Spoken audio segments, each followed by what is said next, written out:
ini ialah pemandangan dari udara persimpangan Jalan Asun dan Binjal menuju ke Bukit Napai, Mukim Binjal dalam daerah Kubang Pasu, Negeri Kedah, Darul Aman.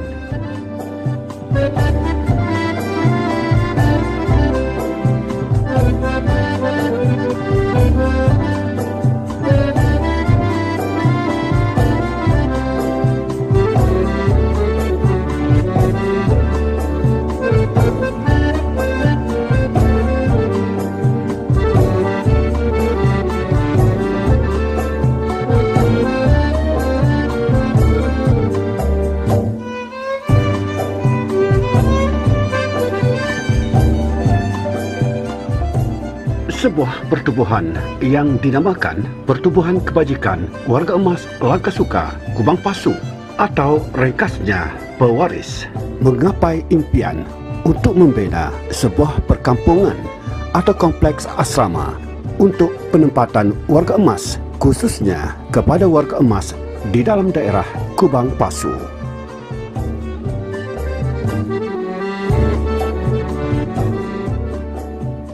Objektif Pewaris untuk memberi bantuan kepada warga emas yang memerlukan pertolongan, menyediakan aktiviti kesihatan dan program ilmu, serta menyediakan lain-lain urusan kebajikan yang diperlukan oleh warga emas. Apabila kompleks asrama warga emas ini siap kelak, ia akan mengumpulkan masyarakat warga emas yang berstatus ibu tunggal yang tinggal seorang diri dalam keperitan dan warga emas yang berjauhan dari sanak saudara agar mereka dapat hidup setempat dengan pemantauan yang semampu boleh. Penghuni asrama ini adalah terbuka kepada semua kaum, bangsa dan agama warga negara Malaysia. Impian Pewaris bukan sekadar kata-kata, menyedari bahawa 1000 halangan di hadapan yang terhalang, namun dengan kegigihan rakyat Malaysia yang mempunyai kesedaran dan minat yang sama, insya-Allah perkampungan warga emas ini akan menjadi kenyataan.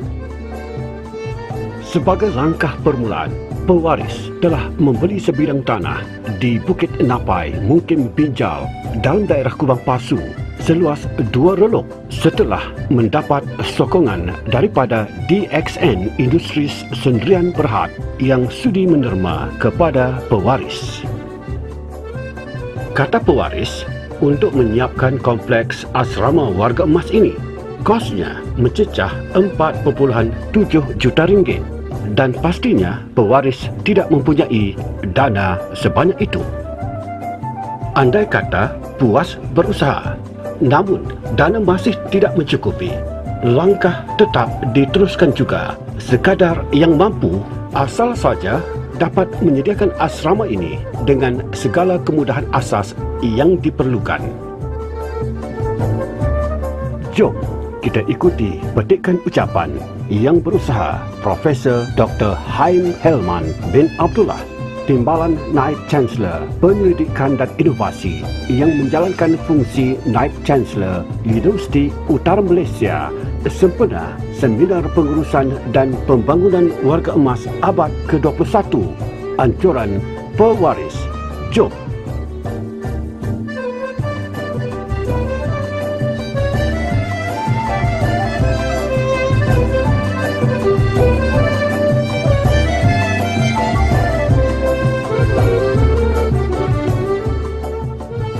Assalamualaikum warahmatullahi wabarakatuh dan salam sejahtera rakan sahabat-sahabat semua. Bersyukur kita kepada Allah Subhanahu Wa Taala dengan izin Allah. Hari ini Allah satukan hati-hati kita. Di kala mana hari ini ramai orang dengan berbagai program, tapi Allah pilih kita kerana Allah sayang kita. Allah pilih kita dalam satu majlis yang sangat mulia, dalam majlis yang di mana kita digerakkan oleh Allah SWT untuk memikirkan akan satu golongan yang mana sangat dekat dengan kita, di mana golongan ini Allah letakkan syurga di bawah kaki mereka. Sahabat-sahabat semua, bersyukurlah kepada Allah SWT kerana seorang ibu dan ayah yang berusaha melahirkan kita, membesarkan kita, di kala mana banyak ketika mereka telah menahan hasrat keinginan diri mereka untuk diri mereka demi anak-anak untuk melanjutkan pelajaran. Mereka sanggup tiada baju baru demi dapat adakan baju baru buat anak-anak mereka.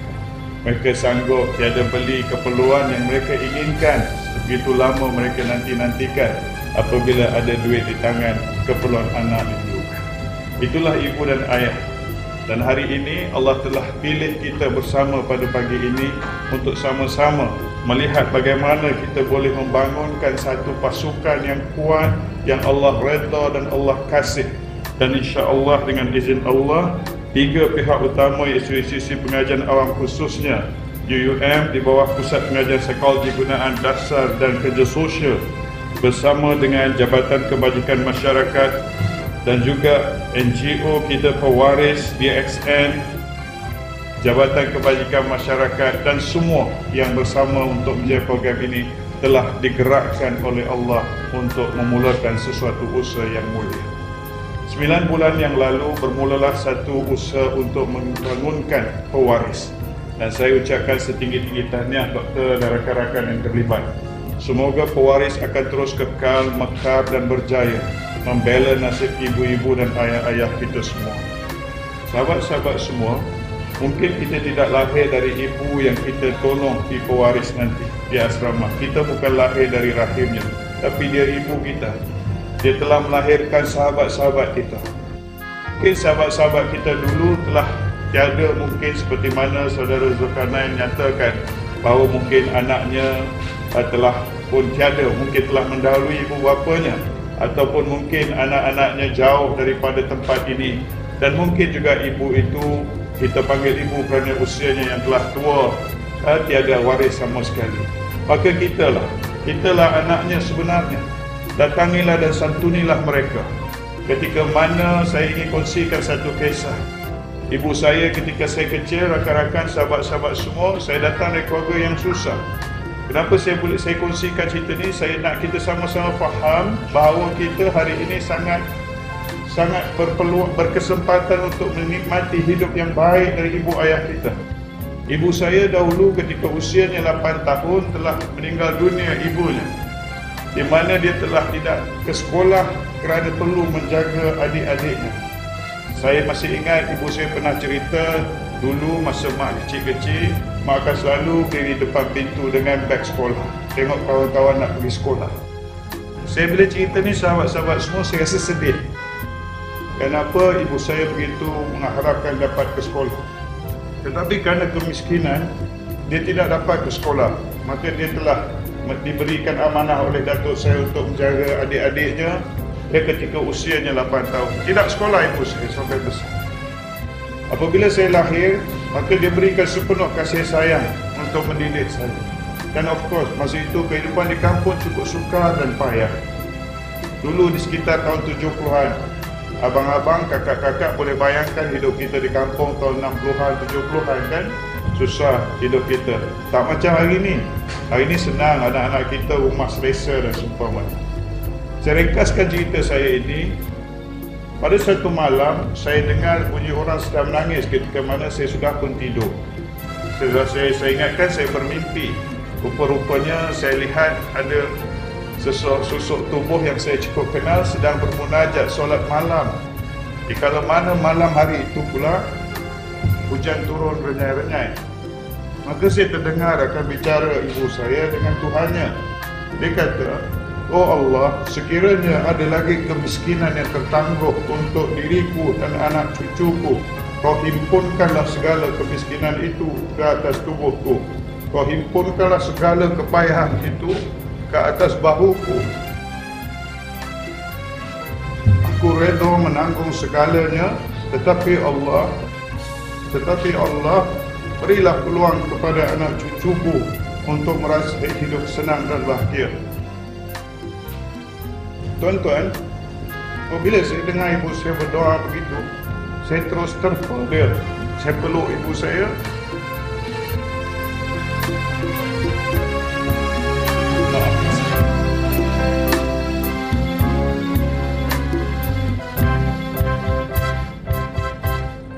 Saya peluk peluk ibu saya dan saya menangis di sisinya.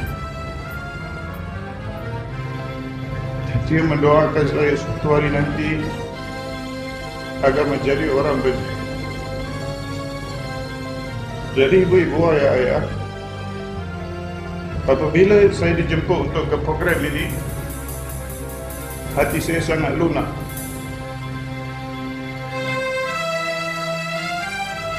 Maafkan saya. Kerana saya rasa terlalu dekat dengan orang-orang itu. Dan Alhamdulillah, Allah permudah segala perjalanan saya.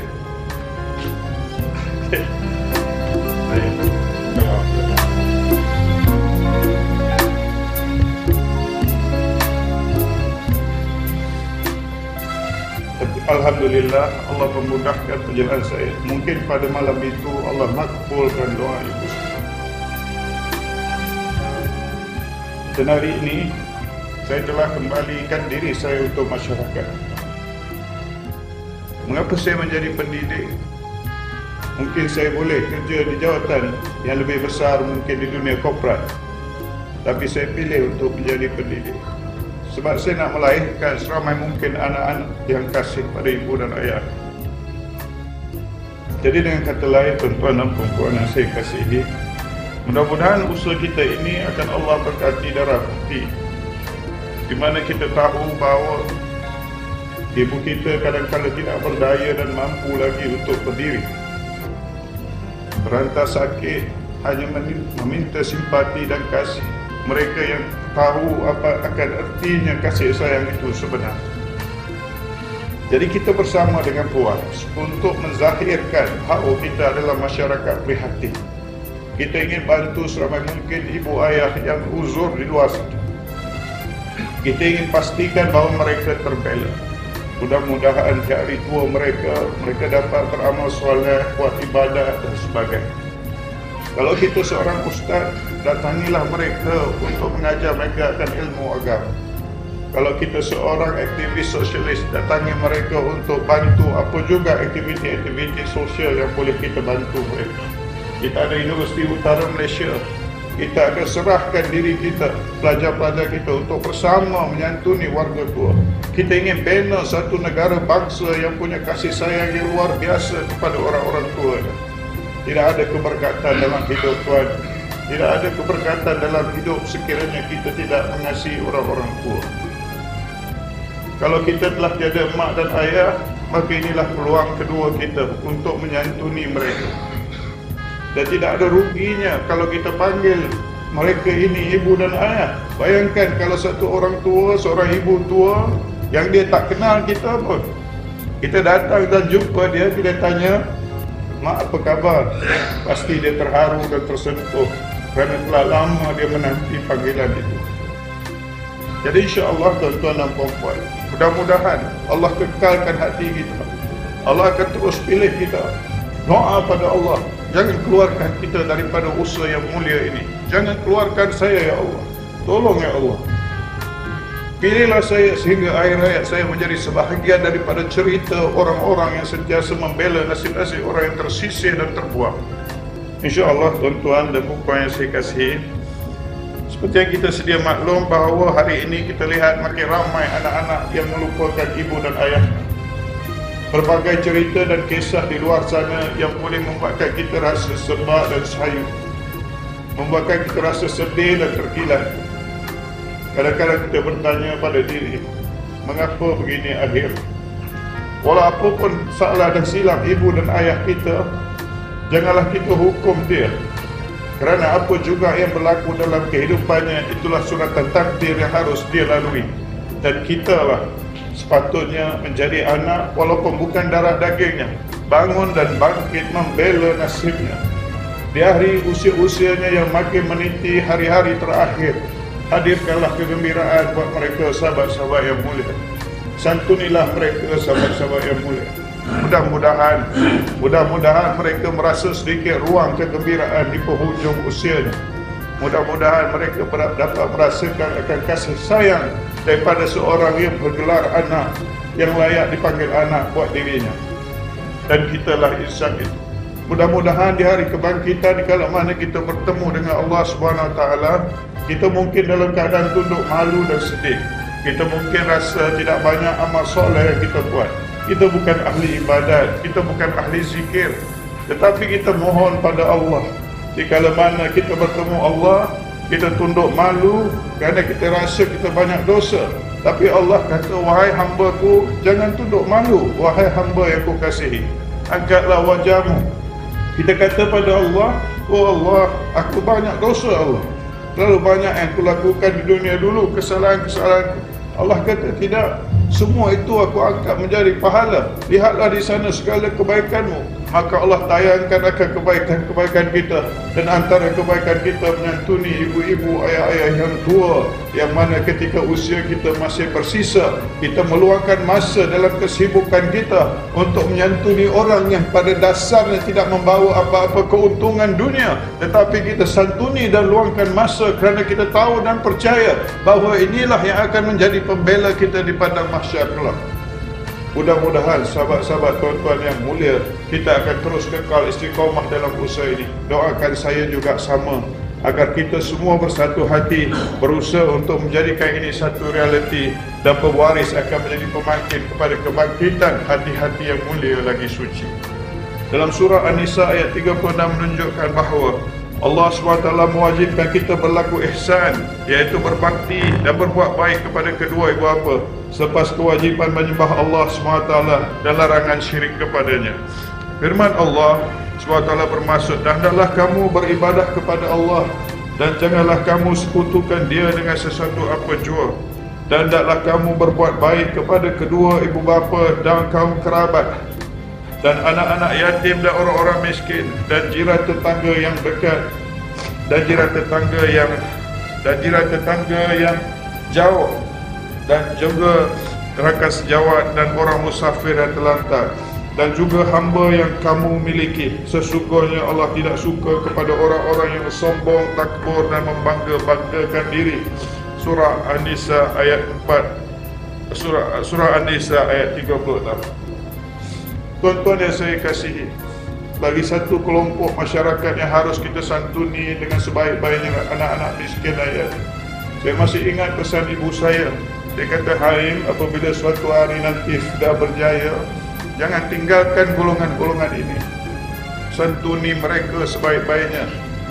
Ibu saya berpesan, ketika mana kita membantu orang lain dan mereka tidak boleh memberi balasan kepada kita dalam konteks lain mengucapkan terima kasih, ibu saya kata itulah sebaik-baik amal yang kita lakukan. Kerana apabila orang tidak mampu membalas kebaikan kita, maka Allah lah yang akan membalas kebaikan itu. Jadi sahabat-sahabat semua, apabila kita santuni orang-orang tua, ibu-ibu, ayah-ayah, anak-anak miskin, anak-anak yatim, maka mereka tak mampu balas kebaikan kita, melainkan mengatakan terima kasih pakcik, terima kasih ibu, terima kasih ayah, terima kasih anak. Itu saja yang mereka mampu. Dan janganlah abang-abang, kakak-kakak merasa sedih dan duka. Sesungguhnya Allah lah yang akan membalas kebaikan itu.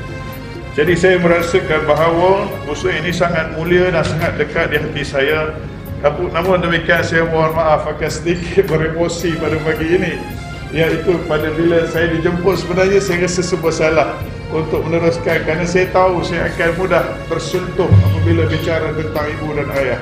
Saya anak yatim ketika usia saya 13 tahun dan sangat perit dan susah ketika hidup di kampung. Tapi saya percaya Allah loves us, Allah sayang kita.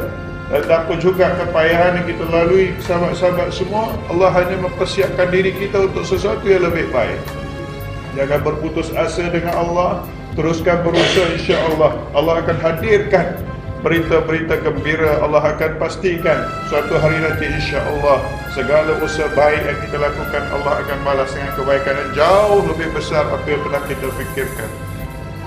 Jadi insya-Allah, dan saya berharap dan saya tak berhasrat untuk bercakap lebih panjang. Sesungguhnya apa yang kita lihat hari ini, ya, dalam satu hadis Nabi bersabda pada masa terdekatnya, keredaan Allah itu terletak pada keredaan orang tua, dan murka Allah itu terletak pada murka orang tua. Hadis riwayat At-Tirmizi.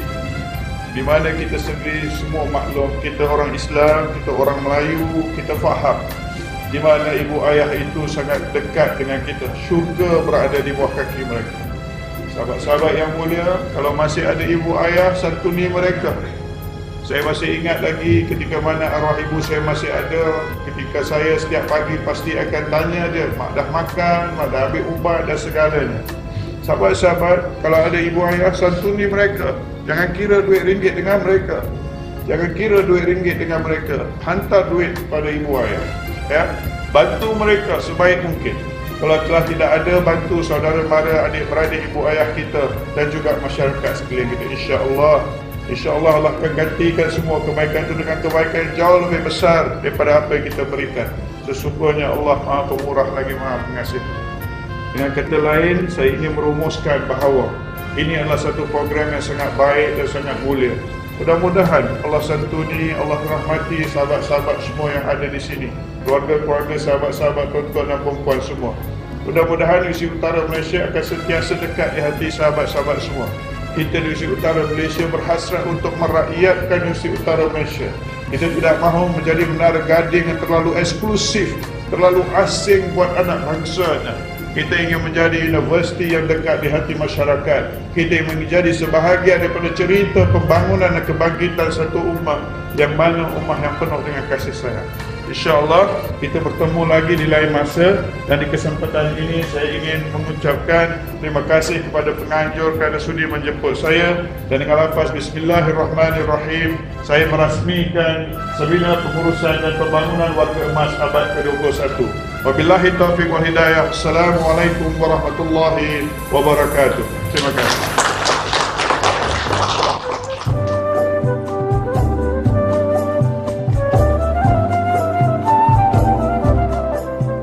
Tersentuh dengan ucapan yang berusaha Profesor Dr. Haim Helman sebentar tadi. Alangkah indahnya jika ibu dan ayah kita masih ada, masih sempat untuk kita menyantuni mereka. Pewaris mengalu-alukan individu yang berminat untuk menjadi ahli dan sukarelawan pewaris. Dengan sedikit pengorbanan dari pewaris adalah diharapkan akan dapat membantu kerajaan dalam melaksanakan dasar warga emas negara yang diaktifkan oleh Jabatan Kebajikan Masyarakat. Sememangnya kita sama-sama berhasrat untuk melihat kompleks asrama warga emas segera dibina dengan semampu yang boleh sebelum kita memejamkan mata meninggalkan keindahan dan kemewahan alam maya ini. Sesungguhnya pewaris menadah tangan memohon sedekah jariah, sumbangan derma sekadar yang termampu, sementara kita masih hidup dengan kesihatan yang baik dan bersedekah sebagai saham akhirat untuk kita. Inilah di antara peluang untuk kita menabur budi, jasa dan bakti serta kesempatan berbuat kebajikan atas nama diri kita atau atas nama ibu dan ayah kita maupun nama keluarga kita yang mungkin telah pergi meninggalkan kita terlebih dahulu. Hanya sedekah jariah, ilmu yang bermanfaat serta anak yang soleh dan solehah yang sentiasa mendoakan kebahagiaan untuk kita yang dapat menemani kita dikala berada di alam barzah. Sumbangan dan derma kita bolehlah disalurkan terus ke akaun seperti tertera. Kepada yang berhasrat untuk mendapatkan maklumat lanjut bagi tujuan menginfak serta menderma, boleh menghubungi nama dan nombor handphone seperti yang terpapar. Semoga Allah Subhanahu wa Ta'ala sentiasa merahmati kehidupan kita serta ahli keluarga kita, memakbulkan doa-doa kita serta memberikan kebahagiaan kepada kita secara berterusan dengan sedikit pengorbanan yang sempat kita lakukan di atas buminya ini. Pewaris merakamkan setinggi-tinggi penghargaan dan terima kasih kepada semua yang sudi membantu menjayakan kompleks asrama warga emas ini, walaupun dengan apa cara dan bentuk perkhidmatan sekalipun. Sampai di sini dahulu perkongsian ini. Sekian, wabillahi taufik wal hidayah. Wassalamualaikum warahmatullahi wabarakatuh.